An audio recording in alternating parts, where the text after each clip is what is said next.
Right on. Well, it's nice to meet you. Thank you for taking a minute out today. Yeah, no, it's thank you for giving us the opportunity to share the music and everything. Yeah, my pleasure, man. So before we get into a dance for birds, I want to know 4 years ago we were wrapping our heads around this global pandemic. How did you make it through the pandemic as an artist, and how did it change you? Well, I gotta say that I was extremely lucky because I was teaching at a private school. I had a program for elementary percussion, and we just went virtual. So in the economic part, I really didn't affect me because we keep teaching virtual. And I personally, I was going out with my girl. I have like a relationship, but it was not. We just didn't have the chance to spend too much time together because New York. She lives. I was living in Queens. She lived in Brooklyn. So the life. It's sometimes you don't have the time to spend. Yeah. And then, but we were getting really closer, and it was really special.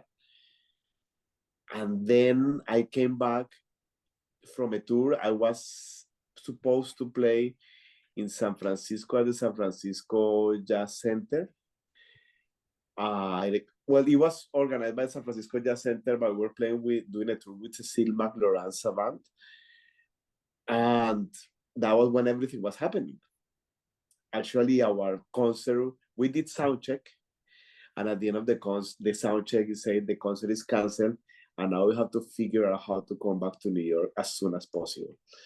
So it was very stressing, and then we come back to New York, and then I went to see her, and her roommate was coming back from France when everybody was coming with COVID, and she was supposed to teach the next day in the school. It was very complicated, so I told her, you want to quarantine in my apartment, for those 15 days. 15 days later, we said, like, this is wonderful. So basically, for me, the pandemic was a time of falling in love deeply, and now we're married and Excellent. having a beautiful life. So a pandemic for me was a time to stop a little bit, to spend time with her, to rediscover many things, and then I decided to go back to school to get my master's degree in classical composition at Manhattan School of Music, something that I always wanted to do, but with the schedule of a touring musician, it was impossible to really think about getting a master's degree and then how I'm gonna make a living if I'm supposed to be traveling and touring all the time. So then I went back, and that was extremely important for me. And actually, Dance for Birds is one of the projects that really are the result of going back to study classical composition again. So, like I said, I was extremely lucky because I found more depth in music and I found love. Yes, so I'm very grateful for that. Excellent. So talk to me about this latest album. What was the artistic vision for A Dance for Birds? Yeah, at the beginning, I was thinking, well, one of this goes back a little back. In 2019, I got the Latin Grammy for a project that is called Regreso, that it's like kind of a concerto for congas and symphony orchestra. So when I got that award, I felt very responsible of trying to be better because now my music is getting some visibility, and music that really connects the worlds of classical music and traditional Latin American music. So that's why I went to school, actually. So I need more tools. If I want to keep expanding this, I need to go back to school. So in the school, I was exploring a lot of putting all those elements without the direct presence of the hand drums or the jazz language. Really trying to have all these elements of our tradition in a very metaphorical way, to say. nothing direct presence, and exploring that. So when I finished school, I said, okay, now the time for me to put all these things together. I want to have the presence of my traditions that I've been playing in Latin jazz. I want to have the presence of the improvisation of jazz, but it was very important. I want to have the presence of what is called classical contemporary music and the improvisation that happens in contemporary music, more experimental with textures. So how can I put these three loves for music that I have, and I think many people have, this the European Western tradition, the American tradition of jazz, and the Afro-Caribbean music. So that was the first idea. How I'm gonna put all this together, and in an organic way. That's the other challenge, because it's not all, you can't just put things together in the same room, but that doesn't mean that they live together. They could live together, but they don't coexist. But I really wanted to create a really communication between those genres and these traditions, like a reflection on the traditions. And that was inspired me to work on that some verse. So I took my Latin jazz sextet, and of course, the string quartet is maybe the most representative chamber ensembles of the Western tradition. So, what are you hoping the listener gets from this album? I want the listener to, well, I just hope I cannot control what the listener experience. That's up to the listener. But I wish they feel these connections between the traditions. How there's no superiority between any of the traditions. The drums and the hand drums speaks as equal as the violin, and the jazz tradition speaks as equal as the very traditional Afro-Latin American rhythms. And one of the story that is portrayed in the record, I wanted to be like a musical tale that is narrated, even like an opera. But of course, there's no singing, and but it's narrated by the congas. So the congas are an instrument, the tumbadoras, that have migrated all around the world. They were born in Cuba, but they have gone all around the world, and became like one of the most, if not the most performed hand percussion instrument, surpassing any kind of genres, and like not only for Latin music, but rock, funk, African music. They play, the congas are like the symbol. So the congas, I imagine the same migration, and there's a story of migration in the suite of A Dance for Birds, and of course, birds are representing migration. So I will say, until that, what the listener wants to feel or how they see the stories, there's love, there's conflict, there's a rhythm, there's strength, there's many emotions, but I just want the listener to feel those emotions themselves. So, let's go back to your beginnings in Colombia. How did the roots of not only playing an instrument, but getting into jazz music, how did that happen for you? Well, also, again, I'm considered extremely lucky, because my uncle, Eddie Martinez, he was one of the most important Latin piano players here in New York in the 60s, 70s, and part of the 80s. So in a way, I grew up listening to the music that it was being done in New York while I was living in Colombia. No, before all the YouTube or everything, it was very hard to have access to a lot of those recordings in Colombia. But my uncle, he would send me the tapes and send me recordings. So I really got connected to those sounds. So through the sounds of the New York salsa and the explorations of Latin jazz that artists like Ray Barreto, the Jerry Gonzalez, and the Four Apache Band, then I began to get really interested in the sounds of jazz. But when I went to school back in Colombia, there was no any jazz or popular music in the school. Now there is, but at that time there was not. So then I began to have this kind of these two worlds where I was learning music. I began to play in the evenings in salsa clubs, playing bongo, cowbell, and really, really what they call the street, learning just for playing like the oral tradition. But during the mornings, I was in a very, very modern but strictly classical education. So my relation to jazz, it's always been like that. Jazz become like this point of connection between those genres, because many of the theory that you use in jazz, harmonic, they all come from Western traditions, from the music of Chopin and Debussy and Stravinsky, and but it has rhythm, it has the the African traditions, and that I connect through the traditions of Latin America, of the Caribbean. So was it always a dream to come to America? How did all of that transpire for you? Yes, yes. I think I always wanted to come, especially to New York, because what happens in New York is this magical place where many cultures get together. And as an immigrant, I've been touring a lot around the world, but I could say that as an immigrant, New York City, it's one of the places where you don't feel like an immigrant, because everybody's from somewhere. Even people who are born in the United States, they come from some other place, from a lot of people from the Midwest.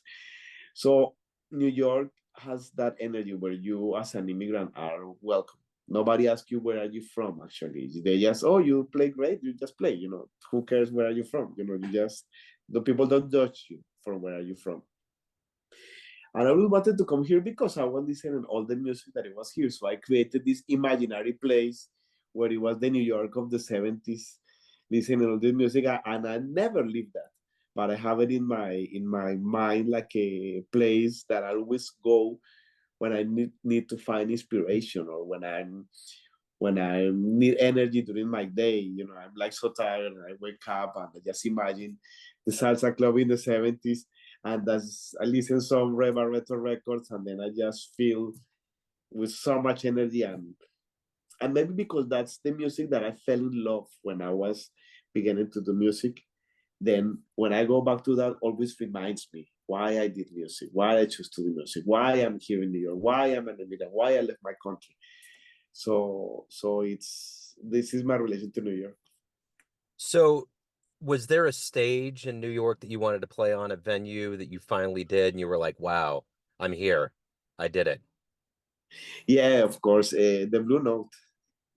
Yeah. The Blue Note, historical, especially because there were so many recordings made in the 80s that it was live of the Blue Note. So for me, the idea of the Blue Note was also like there was no video. I didn't know how the Blue Note looked, Yeah. but I just heard the recordings live of the Blue Note. There was one great recording of Dave Valentin live of the Blue Note with Giovanni Hidalgo on the congas that it was extremely important for me. I will practice listen that recording all the time. I have a funny story. When I was in the university already in college, a friend of a friend came to New York, and, and then she brought me a little bag with dust from the Blue Note. And so she brought me this bag with a lot of street dust. And look, this is the dust, the street of the Blue Note. And I keep that little bag in my pocket every day. I was Wow. dreaming about the dust of the Blue Note. That's awesome. So at the end of the day, you've dedicated your life to this music. Why do you love jazz?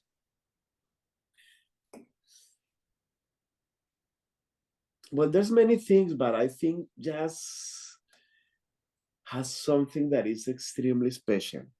And it's not to become political or nothing, but it's the sense of democracy. And what I mean by that, like in an ideal situation, everybody has an important voice, everybody can propose, and there's no that hierarchy structure that you find in so many other kind of music. Classical music, symphonic music has a lot of extremely hierarchies.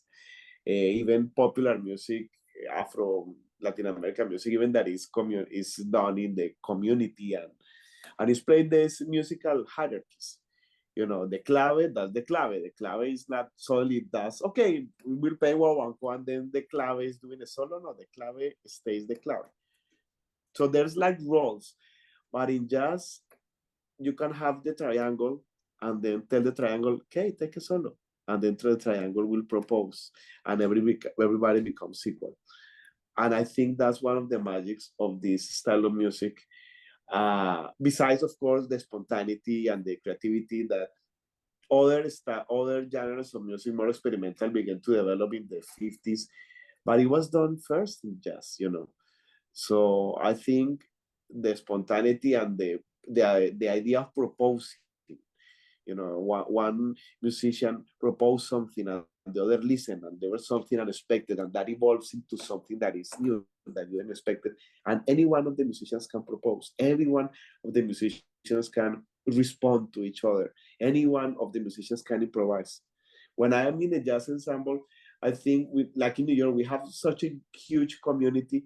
We are all friends and we all have our own bands and our own projects. And I just imagine it's like, okay, today it's like doing a dinner at your house. I'm gonna put the food and the house, but I'm not the leader here. I'm just like, we're just friends, communicating. The next day, maybe someone else put in the food and the house, and that's like your arrangements. But that doesn't mean that you're in a superior position than the other. That's how I think. Yeah, you would mention kind of having these ideas of the 70s without living through it. And I'm curious if you could go back in time and see one show during that era or any era in jazz, who would you love to go see live? Yeah, I have this strong love for Ray Barretto because I think he represented so much, and his records were actually what inspired me to become a percussionist. So there's a recording made at the Beacon Theater on 1974 where Ruben Blades was singing and Ray Barretto played a bunch of his hits, but with new arrangements. And he played some tunes that then he told me that he didn't like them. But they were very interesting because they combined a little bit of funky and soul. So I think I would love to be present in that concert. Yeah. I think it was May something of 1974. Right on. So at the end of the day, everyone has a perception of you, an idea of who they think you are. Family, friends, fans, but you're in control. What's your perception of you? Who do you think you are? Wow, that's a good question. Well, it's so complicated, because this is such a subjective vision, how you see yourself. It's a constant discovery. Yeah. It's what I thought about myself 4 years ago. It's completely different of what I think about myself now. But I think the more I grow older and mature, I am more attached to finding and being spaces of love. And love, I mean, not only your partnership, but your love to your community, your love to your friends, the love for music, the love for the traditions. But that involves also compassion and understanding. So if things change, you try to, with love, you could understand why they change, instead of trying to be judgmental or attached to things not to move. Well, you have, you know, you begin to see things different, and I think this is one of the things that I feel more now about myself. I try to be in those situations, try to be surrounded by love, and there's so much anxious and hate happening in the world right now.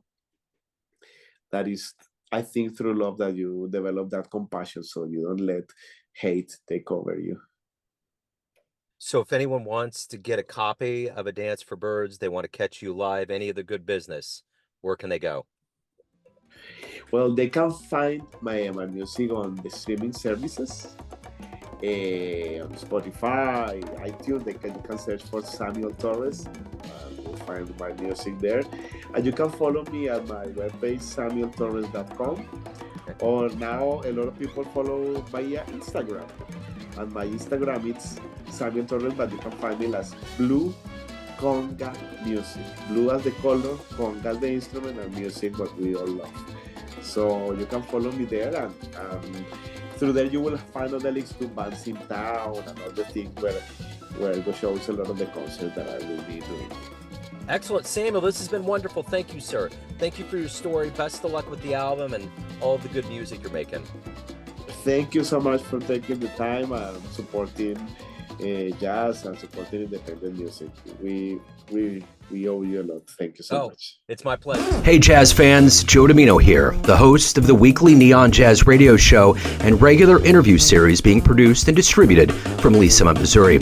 We are quite excited to let you know about the first annual Lee Summit Jazz Fest taking place this summer on June 22nd, 2024 at the Bridge Space located at 210 Southwest Market Street. There will be 8 robust acts, including the Back Alley Brass Band and the great Lee Summit Jazz Orchestra. There will also be art vendors and food trucks to make this a must-attend event. All details can be found at www.bridgespace.us/jazz. We will see you there.